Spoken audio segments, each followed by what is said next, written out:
Assalamualaikum warahmatullahi wabarakatuh. Alhamdulillahi rabbil alamin. Alhamdulillahi alladhi anzala ala 'abdihi al-kitaba wa lam yaj'al lahu 'iwaja. Qayyiman liyunzira ba'san shadidan min ladunhu wa yubashshira al-mu'minin. Asyhadu an la ilaha illallah wahdahu la sharika lah. واشهد ان محمدا عبده ورسوله لا نبي بعده اللهم صل وسلم وبارك على نبينا محمد صلى الله عليه وسلم وعلى اله واصحابه ومن تبعه باحسان الى يوم الدين. اما بعد فيا عباد الله اوصيكم ونفسي بتقوى الله فقد فاز المتقون.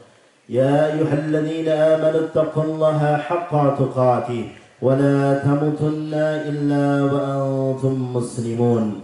يا أيها الذين آمنوا اتقوا الله ولتنظر نفس ما قدمت لغد واتقوا الله إن الله خبير بما تعملون. الله أكبر الله أكبر لا إله إلا الله والله أكبر الله أكبر ولله الحمد. Masyarul muslimin, sidang salat hari raya Idul Adha rahimani wa rahimakumullah. Marilah senantiasa kita meningkatkan kualitas ketakwaan kita kepada Allah Subhanahu wa taala. Takwa dalam arti yang sebenar-benarnya, menjauhkan diri dari segala bentuk kemusyrikan dan juga kemunafikan. Takwa yang menghantarkan diri kita semakin baik dalam memberikan persembahan kepada Allah Subhanahu wa taala sebagai wujud bakti kita sebagai seorang hamba mengabdi kepada Allah dengan cara yang sebaik-baiknya. Maka Allah Subhanahu wa taala berpesan kepada kita, hendaklah kita berbekal dengan sebaik-baik bekal menuju Allah Subhanahu wa taala. Wa tazawwadu fa inna khairaz zadi taqwa. Berbekallah karena sesungguhnya sebaik-baik bekal menuju Allah adalah bekal ketakwaan. Masyarul muslimin, sidang salat Idul Adha rahimani wa rahimakumullah. Perayaan Idul Adha beserta ibadah kurban adalah ibadah yang mengingatkan kita kepada keimanan, kesabaran, kejujuran serta ketaatan yang sempurna. Beliaulah Nabiullah Ibrahim alaihi salatu wassalam. Ibrahim Khalilullah, Ibrahim kekasih Allah Subhanahu wa taala, pribadi pilihan yang secara utuh menyerahkan dirinya secara utuh, bulat, sempurna kepada Allah Subhanahu wa taala tanpa ada keraguan di dalamnya. Laqad kana lakum fihim uswatun hasanah liman kana yarjullaha wal yawmal akhir wa man yatawalla fa innallaha huwal ghaniyyul hamid. Sesungguhnya pada diri mereka itu ialah keluarga Ibrahim alaihi salam ada teladan yang baik bagimu, yaitu orang-orang yang mengharap perjumpaannya dengan Allah Subhanahu wa taala, mengharapkan pahala dari Allah Subhanahu wa taala serta mengharapkan keselamatan pada hari kemudian. Dan barang siapa yang berpaling dari Allah, maka sesungguhnya Allah Maha Kaya lagi Maha Terpuji. Dialah Ibrahim yang selalu yakin tiada hal yang buruk dalam apa yang kemudian Allah perintahkan kepadanya. Dialah Ibrahim Abul Anbiya yang selalu yakin di setiap perintah Allah pasti ada kebaikan di dalamnya. Tidak ada su'udzan di dalam dirinya, walaupun harus sepenuh hati meninggalkan keluarga tercintanya di tengah tandus serta teriknya padang pasir yang begitu panas. Padang pasir sebagai tempat yang bersaksi di mana keikhlasan serta ketulusan Ibrahim tatkala Allah menguji imannya yang begitu sempurna. Asbab keikhlasan Ibrahim beserta keluarganya, lembah yang tandus, kering, sepi, lagi sunyi, hari ini diziarahi oleh miliaran manusia dari seluruh penjuru dunia datang untuk berziarah menuju tempat yang tadinya tiada berpenghuni. Maka inilah sifat yang diwariskan oleh beliau kepada kaum muslimin, ketaatan keikhlasan serta pengorbanan yang hakiki. Allahu Akbar walillahil hamd. Namun cinta yang berlebih kepada dunia hari ini menjadikan penghalang bagi umat manusia untuk taat kepada Rabb-Nya. Tidak seperti halnya Ibrahim alaihi salatu wassalam, seseorang yang kemudian Allah uji dengan beragam ujian, namun tidak menjadikan dirinya lantas futur, lantas dirinya menganggap ketetapan Allah sebagai sesuatu hal yang buruk. Namun Ibrahim alaihi salatu wassalam adalah contoh sebaik-baik manusia yang kemudian Allah utus menuju dunia yang fana ini. Maka hari ini manusia enggan taat kepada Rabb-Nya, terlalu cinta akan dunianya, terlalu cinta akan apa yang kemudian ada dalam tangannya, enggan berinfak, enggan bersedekah, enggan untuk berkurban. Walaupun kabar dari Allah Subhanahu wa taala tentang bagaimana dahsyatnya pahala orang yang berinfak di jalan Allah, seperti halnya Allah berjanji dalam Quran Surah Al-Baqarah ayat yang ke-261 bahwasanya perumpamaan orang yang berinfak di jalan Allah ialah ibarat orang yang menanam satu biji lantas tumbuh menjadi 7 tangkai dan tiap-tiap tangkai berbuah 100, dan Allah Subhanahu wa taala melipat gandakan sesuai yang kemudian Allah kehendaki. Allahu Akbar walillahil hamd. Namun berbeda halnya dengan para sahabat radhiyallahu anhum ajma'in, orang-orang yang membersamai baginda Rasulullah sallallahu alaihi wasallam di petang hari, siang hari, malam harinya selalu dekat dengan beliau sallallahu alaihi wasallam, adalah orang-orang yang tatkala mendapatkan kabar tentang bagaimana pahala yang akan diraih, maka mereka mengorbankan seluruh apa yang dimilikinya. Sahabat radhiyallahu anhum ajma'in, orang-orang yang hidup bersama Nabi sallallahu alaihi wasallam adalah generasi terbaik yang kemudian hidup di muka bumi. Maka tatkala kita mengingat kisah seorang sahabat Nabi sallallahu alaihi wasallam yang termasuk daripada golongan orang-orang as-sadiqun al-awwalun, orang-orang yang tatkala Nabi SAW mendapatkan wahyu, mendapatkan perintah, lantas ia langsung meyakininya, maka orang-orang yang pertama-tama masuk dalam golongan itu adalah orang-orang as-sadiqun al-awwalun. Tatkala pertama kali Nabi mendapatkan risalah, lantas ia mengabarkan kepada Sayyidina Abu Bakar As-Siddiq radhiyallahu anhu, maka lantas Abu Bakar mengajak kepada salah seorang yang sangat dermawan, kepada salah seorang yang termasuk golongan aghnia, lantas ia meyakini apa yang kemudian disampaikan Abu Bakar, kemudian ia turut menyaksikan dan juga turut bersaksi bahwasannya Muhammad sallallahu alaihi wasallam sebagai utusan Allah. Dialah Sayyidina Utsman ibn Affan, seorang lelaki yang kemudian dicintai oleh orang-orang Quraisy hingga para wanita, para ibu-ibu ketika itu tatkala menimang-nimang putranya, maka aku menyayangimu nak seperti halnya Quraisy menyayangi Utsman. Utsman ibn Affan, seorang lelaki yang kemudian sangat patuh kepada perintah Allah dan Rasulnya.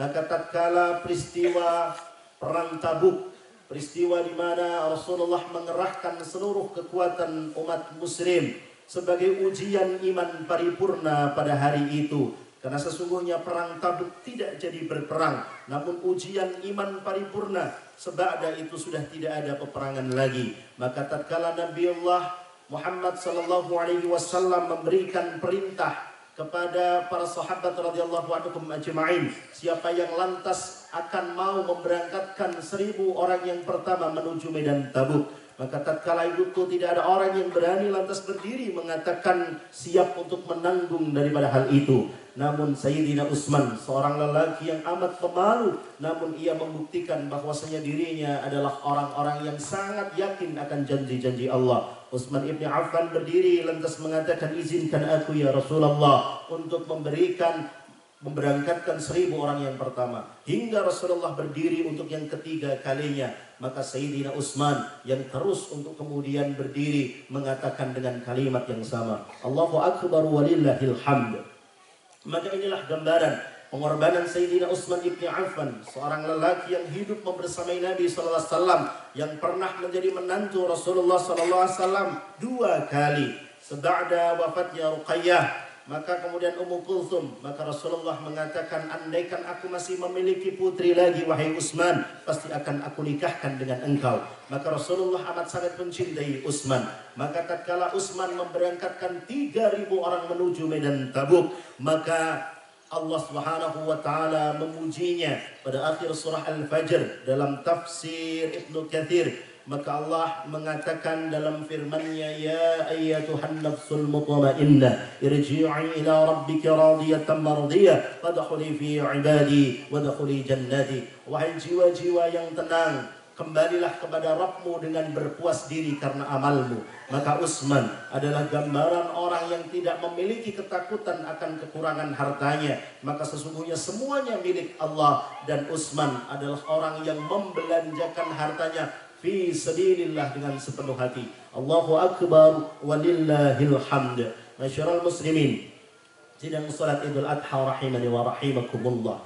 Maka orang-orang yang membersamai Nabi SAW adalah orang-orang yang membuktikan janji-janji Allah adalah janji-janji yang benar. Maka pada momentum kurban ini, kita adalah orang-orang yang lantas berusaha sekuat tenaga meneladani apa yang kemudian dicontohkan oleh ayah para nabi, ayah kita semuanya, contoh terbaik daripada orang-orang yang kemudian ujian imannya begitu luar biasa. Nabiullah Ibrahim alaihi salatu wassalam beserta keluarganya adalah gambaran tentang bagaimana sosok keluarga yang begitu istimewa. Seorang lelaki salih mendapatkan pasangan istri yang salihah, lantas mendapatkan keturunan yang salih lagi sabar. Maka dalam kurban ini, maka gambaran betapa kemudian kita harus meyakini janji-janji Allah ini adalah benar. Dan sesungguhnya esensi daripada kurban ini adalah tentang bagaimana kualitas ketakwaan kita, apakah semakin bertambah ataupun tidak. Karena sungguh yang akan datang menuju Allah Subhanahu wa taala bukanlah daging ataupun darahnya, melainkan ketakwaan kita kepada Allah Subhanahu wa taala. Allah Subhanahu wa taala berfirman dalam Quran surah Al-Hajj ayat yang ke-37, la yanalallaha luhumha wala dima'uha walakin yanaluhu taqwa minkum. Maka sungguh yang akan sampai kepada Allah Subhanahu wa taala tidaklah daging dan juga darahnya, melainkan ketakwaanmu kepada Allah Azza wa Jalla.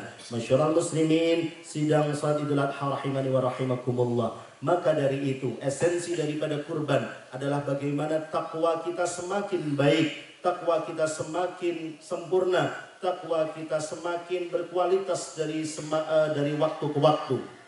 Maka dari itu, takwa adalah bekal yang kemudian akan kita bawa menuju Allah Subhanahu wa taala, yang kemudian dengan takwa itu Allah akan memberikan balasan terbaik bagi umatnya. U'iddat lil muttaqin, surga yang mengalir sungai-sungai di dalamnya, surga yang penuh dengan kenikmatan, surga yang tanahnya wangi, airnya segar, berisikan pohon-pohonan yang begitu rindang luar biasa. Maka diceritakan oleh Nabi SAW betapa dahsyatnya surga yang kemudian Allah ciptakan. Salah satunya akan ada pohon yang begitu rindang naungannya.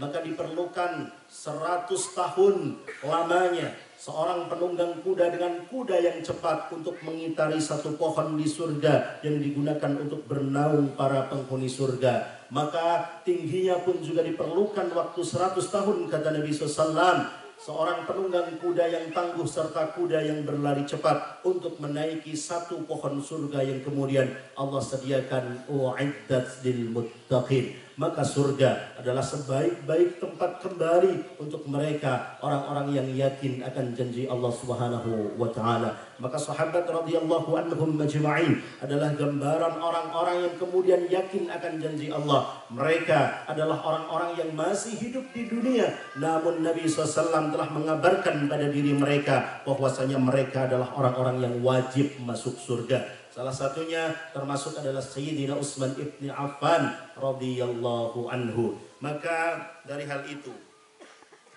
untuk kemudian kita mengambil pelajaran daripada orang-orang salih terdahulu, di mana kemudian Allah mentarbiyah kita dengan kisah-kisah yang begitu hebat dalam Al-Quran. Maka Allah memberikan banyak pelajaran kepada kita tentang bagaimana orang-orang terdahulu, orang-orang yang sukses taat kepada Allah dan Rasulnya secara sempurna, dan orang-orang yang enggan mentaati Allah ataupun orang-orang yang membangkang perintah Allah. Seperti halnya orang yang dekat dengan Nabi SAW, namun kemudian dirinya menjadi orang yang terlaknat di hadapan Allah, maka tidak jaminan orang yang dekat dengan Rasulullah lantas mendapatkan surga. Maka tatkala seorang paman dari jalur ayah Nabi SAW, Abdul Uzza bin Abdul Muttalib, ataupun kemudian kita kenal dengan nama Abu Lahab, ia adalah orang yang kemudian dekat dengan Nabi SAW, namun justru ia adalah orang yang lantas mendustakan apa yang dibawa oleh Nabi SAW.